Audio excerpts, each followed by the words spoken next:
गठिया रोग अक्सर सुनने में आता है, लेकिन आप सोचिए कि जब इस तरह के रोग हों तो कौन डील करता है। रेमेटोलॉजी, ये शब्द अपने आप में ही एक अलग है। पीजीआई हो या कोई हॉस्पिटल हो, जब आप एंटर करते हैं अपनी बीमारी को लेकर तो सबसे पहले डिपार्टमेंट और उस डॉक्टर का जहन आता है। लेकिन आज हमको बताएंगे कि आखिर रेमेटोलॉजिस्ट होते क्या हैं और ये बीमारी क्या है। क्या सिर्फ गठिया या जोड़ों का सूजन यहीं तक सीमित है या इससे कहीं बढ़कर। आज हमारे साथ मौजूद हैं पीजीआई के रेमेटोलॉजी डिपार्टमेंट के प्रोफेसर और IRA के प्रेसिडेंट डॉक्टर अमन शर्मा। डॉक्टर अमन शर्मा, मैं आपको कहूं कि आप सचिन तेंदुलकर हैं, वो क्यों, उसका मैं बताऊंगा, दर्शक भी पूछेंगे क्यों। सचिन को कहा जाता है क्रिकेट का भगवान, आपको कहा जाता है रोमेटोलॉजिस्ट का, क्योंकि आपने वो ऐसे ऐसे एक्सपेरिमेंट किए, ऐसे मरीजों को नई ज़िंदगी दी जो सोच भी नहीं सकते थे। पहला सवाल, रेमेटोलॉजिस्ट है क्या? यही सबसे इम्पोर्टेंट सवाल है एक्चुअली। रूमेटोलॉजिस्ट वो है जो रूमेटोलॉजिकल डिजीज़ या रूमेटोलॉजी की बीमारियों से डील करता है। और जैसे आपने बड़ी अच्छी इंट्रोडक्शन दी कि ये सिर्फ गठिए तक लिमिटेड नहीं है, 100 से ज़्यादा बीमारियां हैं जो रूमेटोलॉजिस्ट के डोमेन में आती हैं, जिनमें गठिया ऑब्वियसली है। और गठिए में भी एक्चुअली गठिया आम जनता की नज़र में एक बीमारी है, बट हमारी तरफ से गठिया एक सिम्टम है जो कि जोड़ में है। गठिया शब्द आता है गांठ से, गांठ means there is a union of two bones joint का। वो इम्यूनोलॉजिकल डिजीज़ जो हैं, 100 से ज़्यादा डिजीज़ हैं, उनमें हो सकता है। और ये रूमेटोलॉजिस्ट, आपने पूछा कि क्या करते हैं, ये जोड़ से रिलेटेड बीमारियों का भी इलाज करते हैं। और जो दूसरी बीमारियां लाइक कनेक्टिव टिश्यू डिजीज़ हैं, SLE, Sjogren syndrome, muscle related diseases, inflammatory muscle diseases का पूरा ग्रुप है, स्क्लीरोडर्मा। फिर एक और ग्रुप है जिसमें नसों की सूजन हो जाती है, वैस्कुलाइटिस, जो अगेन अपने आप में एक बहुत बड़ा प्रकार है। There are various different sub types of vasculitis, sarcoidosis, relapsing polychondritis. फिर बहुत सारी अलग बीमारियां होती हैं, एंडोक्रिनोलॉजिकल प्रॉब्लम्स होती हैं, मेटाबॉलिक प्रॉब्लम्स होती हैं, जिनके कारण मस्कुलोस्केलेटल सिम्टम्स आ जाते हैं। और इन्फेक्शन एसोसिएटेड रूमेटोलॉजिकल मैनिफेस्टेशंस हो सकती हैं, कैंसर एसोसिएटेड हो सकती हैं, ड्रग एसोसिएटेड हो सकती हैं, और नॉन इन्फ्लेमेटरी डिजीज़ भी हो सकती हैं। ऑस्टियोआर्थराइटिस सबसे कॉमन है, जो कि एक्चुअली हमारे को लोग ज़्यादातर उससे कंफ्यूज करते हैं कि जो ऑस्टियोआर्थराइटिस होता है कि आप तो सिर्फ बुजुर्गों को देखते होगे जिनकी 50-60 की उम्र में गोडे घिस जाते हैं।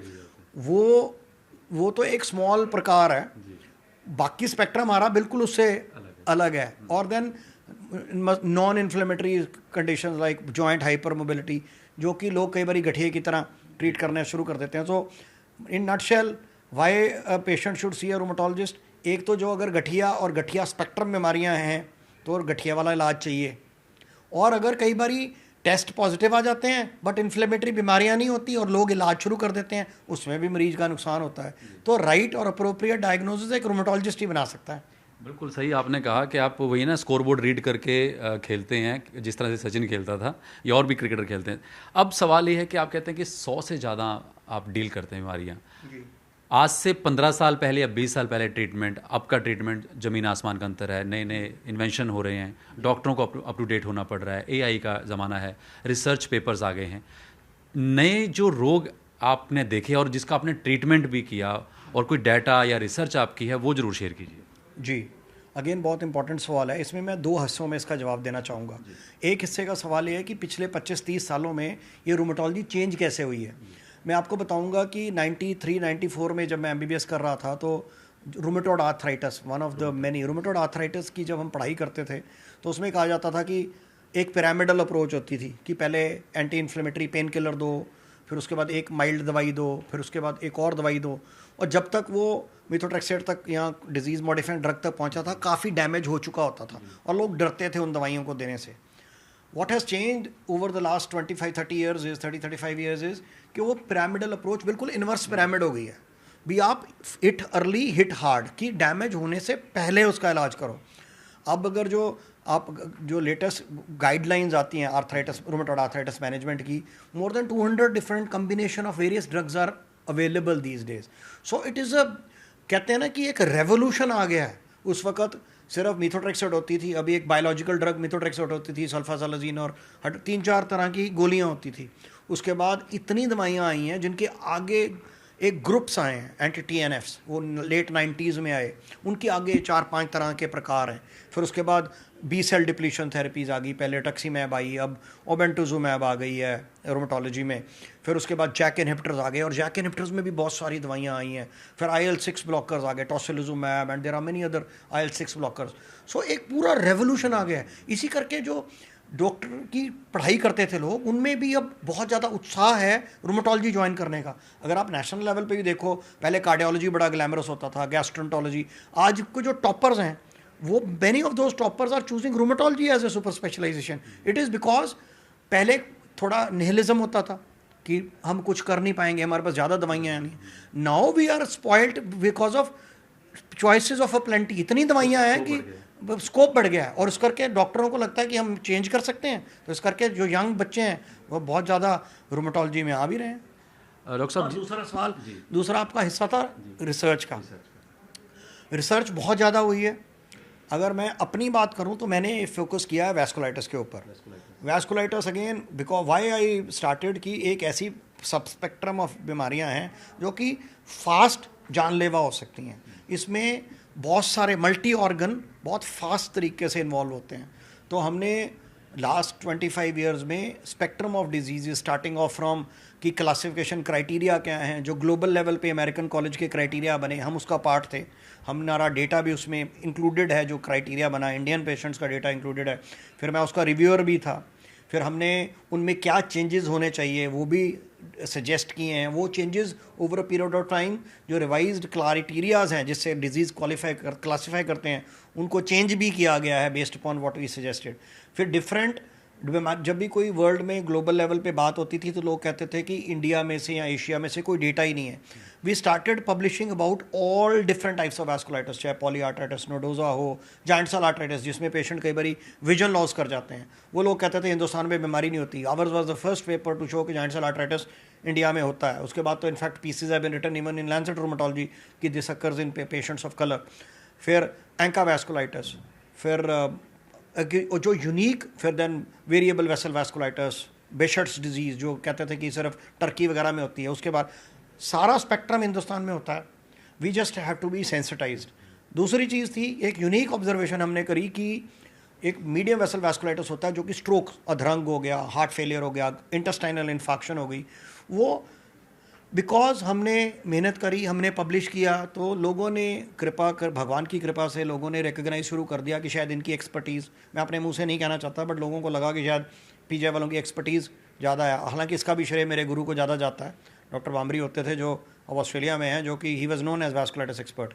सो लोग जो डिफ़िकल्ट पेशेंट होते थे जिनका डायग्नोज नहीं होता था तो हमारे पास भेज देते थे। आई विविडली रिमेंबर वन पेशेंट, मेरे कलीग भी याद करेंगे डॉक्टर शंकर, कि वो हिंदुजा वालों ने हमारे पास भेजा बॉम्बे से कि ये डायग्नोज नहीं हो रहा। तो वो एक बीमारी बच्चों में डिस्क्राइब थी कि वो 4 साल 5 साल के बच्चों में होती है, पर वो हमारे को लग रहा था कि ये जो अडल्ट पेशेंट है ये है उस बीमारी का। उसका यहाँ जेनेटिक टेस्ट करना होता था या फिर उसमें एंजाइम लेवल करना होता था, और सैंपल बाहर भेजना पड़ना था। बट विद ग्रेट डिफ़िकल्टी हमने पीजीआई की एडमिनिस्ट्रेशन से परमिशंस भी ली, thanks to our previous deans जिन्होंने हमारे को परमिशंस दी बाहर भेजने की उस वक्त, क्योंकि वर्ल्ड में 2-4 जगह पे वो डायग्नोस्टिक अवेलेबिलिटी थी। और वो एडल्ट्स में हम टेस्ट कर रहे थे ये बीमारी जो कि लोग बच्चों में समझते थे। तो हम वो पॉजिटिव आने शुरू हो गए। उस वहाँ से लेके आज तक का जो दौर है, 150 से ज़्यादा DADA2 deficiency of ADA2 polyarthritis nodosa के मरीज़ वर्ल्ड में डिस्क्राइब किए गए हैं। वो ग्लोबली एक्नॉलेज वर्ल्ड का लार्जेस्ट कोहॉर्ट है। और नॉर्थ इंडियंस में हमने देखा कि ये यूनिकली पेशेंट अग्रवाल जैन्स बनियों में होती है। इसका हम स्टिग्मेटाइज नहीं करना चाहते, but we need to increase awareness. उसमें है कि अगर कोई स्ट्रोक वाला मरीज 2-3 स्ट्रोक के बाद आता है, आमतौर पे जो स्ट्रोक स्पेशलिस्ट हैं वो एंटी प्लेटलेट्स या क्लॉट ना बने वो वाली दवाइयाँ देते हैं, बट इसमें क्लॉट के अलावा भी इम्यूनोसप्रेशन दवाइयाँ देनी पड़ती हैं। कोई खास रीज़न है उस पर्टिकुलर का इनमें? वो बेसिकली जीन मीडिएटेड जेनेटिक है, तो मोनोजेनिक डिजीज़ है। वो जेनेटिक म्यूटेशन क्योंकि वो आपस में ही मैनेज करते हैं, एंडोगेमस कम्युनिटी है, तो वो जीन पूल उधर ही चल रहा है और उन्हीं में वो जेनेटिक म्यूटेशन है और एंजाइम की डेफिशिएंसी है। तो अब क्या है कि हमारा थ्रेशोल्ड बहुत छोटा है। अब कोई स्किन रैश के साथ आया और उसको साथ में अग्रवाल जैन से है और ADA2 हम करते हैं, बहुत सारे इनमें से पॉजिटिव आते हैं। कोई विजन लॉस के साथ आया तो हम करते हैं तो ADA2, अब हम वो सुविधा हम चले थे, हम टेस्ट बाहर करते थे, वहाँ से हम ऐसी परिस्थिति में पहुँच गए हैं 5 सालों में कि वो एंजाइम लेवल भी अब पीजीआई में होने लग गया और जेनेटिक टेस्टिंग भी अब पीजीआई में होती है। जब शुरुआत में ये हमने फैसिलिटी सारे हिंदुस्तान को भी दी थी कि कोई भी सैंपल यहाँ भेज सकता है, उसके कारण ही सारे लोगों ने we talked about it, we increased awareness. तो अब सारे हिंदुस्तान के लोग डाडा 2 के बारे में सोचते हैं। फिर एक नई बीमारी आई एडल्ट में, वेक्सस सिंड्रोम, जो कि NIH USA वालों ने डिस्क्राइब करी थी। ये कब आई? ये 2020 में आई थी, वेक्सस सिंड्रोम। और उसका पहला मरीज आउटसाइड NIH PGI में डायग्नोज हुआ था, क्योंकि वो उसका भी phenotype SLE type phenotype adult mail में डिस्क्राइब नहीं था, वो हमने डिस्क्राइब किया। एग्जैक्ट बीमारी है क्या? ये एक्चुअली ये बड़ा बड़ा रेडिकल चेंज था। डॉक्टर नॉर्मली क्या करते हैं, पैटर्न रिकग्निशन करते हैं, ये है, ये ऐसा पैटर्न है तो ये एक बीमारी होगी। उस वक्त ये चेंज आया कि पैटर्न कोई भी हो, अगर उसमें सेल कम हो रहे हैं, ESR CRP इन्फ्लेमेटरी मार्कर्स बढ़े हुए हैं, और MCV होता है एक टेस्ट, वो बढ़ा हुआ है, तो एक वैक्यूल्स बन जाते हैं। तो उसमें एक जीन का टेस्ट, सोमैटिक म्यूटेशंस के कारण vacuoles, E enzyme, X linked auto inflammatory and somatic mutation. Somatic means germ से नहीं है, लाइफ टाइम के दौरान जो म्यूटेशंस हुई हैं उसके कारण ये बीमारी। और जो NIH ने स्पेक्ट्रम बताया कि RP हो सकता है, PAN हो सकता है, GC हो सकता है, हमने उसमें दिखाया कि SLE टाइप फिनोटाइप भी हो सकता है। और वो पहला केस था वर्ल्ड में वेक्सस का, जो हमने कराया NHC।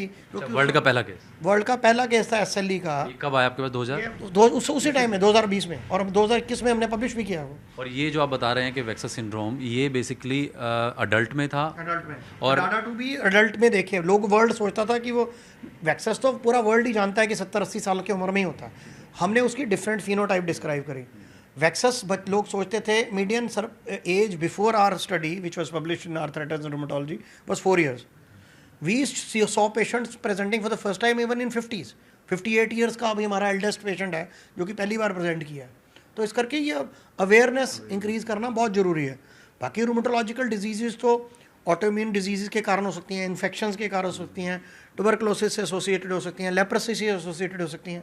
सब जानते हैं चिकनगुनिया। अब तो लोग कहते हैं कि बुखार हुआ था, चिकनगुनिया था, उसके बाद उठा ही नहीं जा रहा, तो चिकनगुनिया से गठिया हो जाता है। तो ये सारा बहुत बड़ा स्पेक्ट्रम है।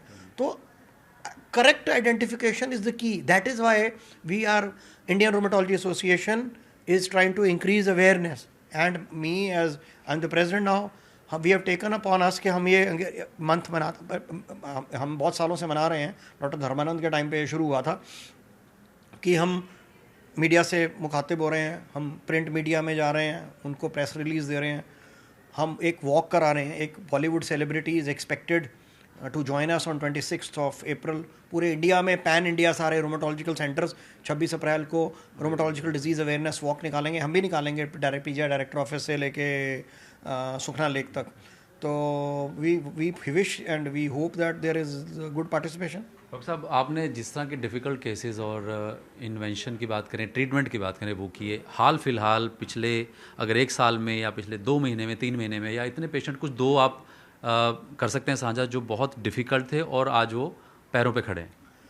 देखिए, ऐसी भगवान की कृपा से सक्सेस स्टोरीज तो काफ़ी हैं। अगर आप रिसर्च की बात करें तो हमारे एक स्टूडेंट ने रिसर्च करी थी, मैं वैस्कुलाइटिस की बात कर रहा था। वैस्कुलाइटिस में जब हम आउटकम मेजर देखते हैं, आउटकम मेजर मीन्स हम इलाज कर रहे हैं तो इलाज का आउटकम क्या है। अब मेरा दृष्टिकोण, अगर मरीज़, एक डॉक्टर का दृष्टिकोण अलग होता है, एक मरीज़ का दृष्टिकोण अलग होता है। डॉक्टर का दृष्टिकोण रहता है कि अगर गुर्दा इन्वॉल्व है तो क्रेटिनिन ठीक हुआ कि नहीं हुआ, अगर लंग इन्वॉल्व है तो फाइब्रोसिस कम हुआ, ज़्यादा हुआ, लंग का कितना एरिया इन्वॉल्व है।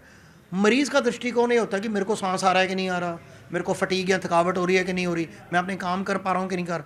सो पेशेंट रिपोर्टेड आउटकम्स एक वर्ड है जो हम यूज़ करते हैं कि मरीज़ पहले क्या था और अब क्या है। उसके लिए वैलिडेटेड टूल्स चाहिए। मतलब टूल भी should has to be sensitive and has to be discriminant, कि चेंज दिखाए ट्रीटमेंट के साथ। तो एक टूल बना था AAV Pro, ANCA associated vasculitis में, ANCA associated vasculitis patient reported outcome. उसके ऊपर स्टडी हमारी स्टूडेंट ने करी, मुस्कान और नहीं, उसने शगुन बत्रा ने। तो I am not very good at names, she is a very bright student. उसने करी, उसने अपनी दिखाया कि ये बहुत अच्छा टूल है। हिंदी का ट्रांसलेशन भी हम ही ने हेल्प किया था। अब वो टूल ऑक्सफोर्ड यूनिवर्सिटी के साथ है, डेवलप करने में हम ही ने उनकी हेल्प करी थी हिंदी के ऊपर, बिकॉज वी फेल्ट के हमारा भी पार्टिसिपेशन और हमारे मरीजों का भी पार्टिसिपेशन उतना ही होना चाहिए। और ये प्रॉब्ली पहला रियल वर्ल्ड में उसका वैलिडेशन था। और ये जो वर्ल्ड की बिगेस्ट वैस्कुलाइटिस कॉन्फ्रेंस हुई थी मेलबर्न में फरवरी में, आई वाज देयर, उसमें बेस्ट रिसर्च पोस्टर अवार्ड मिला है इस स्टडी को आउट ऑफ 600 पोस्टर्स जो कि वहाँ प्रेजेंट किए गए थे, जो कि ग्लोबल बिगेस्ट स्टेज था वैस्कुलाइटिस रिसर्च का। और बाकी दूसरा एरिया हमारा सोरेटिक आर्थराइटिस का रहा है, उसमें भी अर्ली डायग्नोसिस के अंदर हमारे एक स्टूडेंट ने स्टडी करी थी अभी, मुस्कान अरोड़ा ने, उसको भी ओरल प्रेजेंटेशन, वो लंदन में जाएगी जून में, तो उसको भी ट्रैवल ग्रांट मिला है और वो ओरल प्लेटफॉर्म प्रेजेंटेशन है। So which is India is matching up with everybody else at the world stage. Doctor साहब लास्ट सवाल, क्योंकि इतना वास्ट एक्सपीरियंस है आपका और अवेयरनेस हमेशा करनी चाहिए, करनी भी पड़ती है। लाइफस्टाइल से रिलेटेड बहुत प्रॉब्लम्स जहाँ तक हमने देखी हैं, क्या कोई ऐसी रिसर्च है जो सिर्फ नॉर्थ के लोगों पे या नॉर्थ के पेशेंट्स आपके पास आए हो, पंजाब हरियाणा, हालांकि पीजीआई में तो हमने देखा कि बंगाल के भी हैं, उड़ीसा से भी आए हैं, लेकिन अगर पंजाब हरियाणा हिमाचल चंडीगढ़ की बात करें, कोई इस तरह का बीमारी है, इस तरह के इससे रिलेटेड रेमेटोलॉजी से रिलेटेड कोई इस तरह की आपके साथ रिसर्च? जो बीमारी तो मैंने डाटा 2 के बारे में बताया ही कि वो एग्रवाल जैन्स में ज़्यादा है। लाइफस्टाइल रिलेटेड रिसर्च हमने कोई ऐसी स्पेसिफिक नहीं करी है। हाँ, लाइफस्टाइल के लिए मैं मैसेज जरूर देना चाहूँगा कि healthy lifestyle is very important.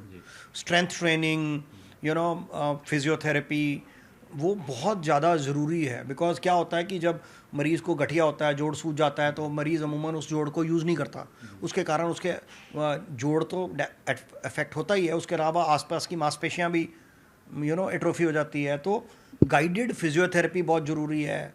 और लाइफस्टाइल में स्मोकिंग जो है वो हर बीमारी को एक्टिवेट करती है। यही नहीं कि फेफड़े में हो गई, हार्ट का प्रॉब्लम हो गई, स्ट्रोक हो गया, वो तो सारी दुनिया जानती है। स्मोकिंग इंडिपेंडेंटली गठिए की बीमारियों को भी खराब कर देती है। Smoking is an independent risk factor for worsening of rheumatoid arthritis also. So ये सबसे बड़ा लाइफस्टाइल है।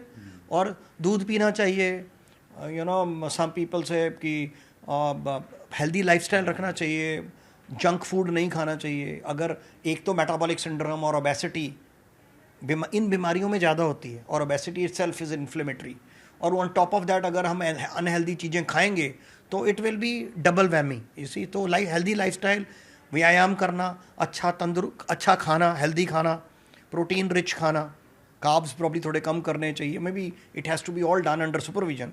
जेनरिक कोई गाइड नहीं, but as a ballpark you can say कि जी जो भी हेल्दी माना जाता है, which is in common this thing, वो चीज़ें खानी चाहिए और हेल्दी लाइफस्टाइल रखना चाहिए। मिथ बहुत जरूर हमने देखा बीमारी को लेके कि जैसे कि सड़क पे नहीं भागना चाहिए, सैर हम कहते हैं कि रनिंग नहीं करनी चाहिए, सीमेंटेड ट्रैक पे नहीं करनी चाहिए।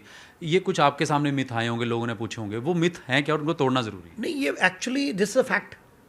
हार्ड सरफेस के ऊपर भागना नहीं चाहिए, स्पेशली अगर आप रनर रहे हैं और आपके मसल्स बहुत स्ट्रॉन्ग हैं तो शायद आपके कार्टिलेज के ऊपर असर ना पड़े।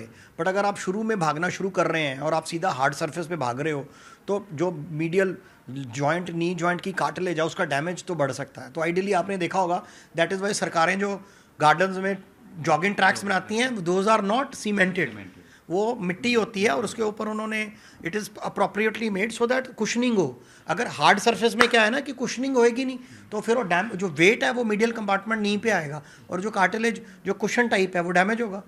ये बात सही है बिल्कुल।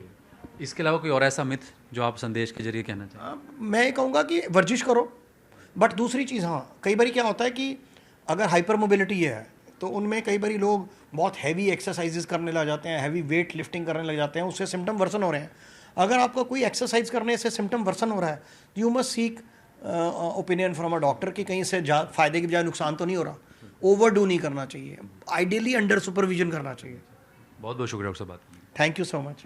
तो ये थे डॉक्टर अमन शर्मा, और जो तमाम रेमेटोलॉजी को लेके आज खुल के बात की, बताया कि सिर्फ ये गठिया या जोड़ों का सूजन दर्द नहीं, ये एक बहुत बड़ा सब्जेक्ट है, बहुत इसमें गंभीर बीमारियां भी हैं, और जो सलाह आपको दी है वो ज़रूर अपनाएं।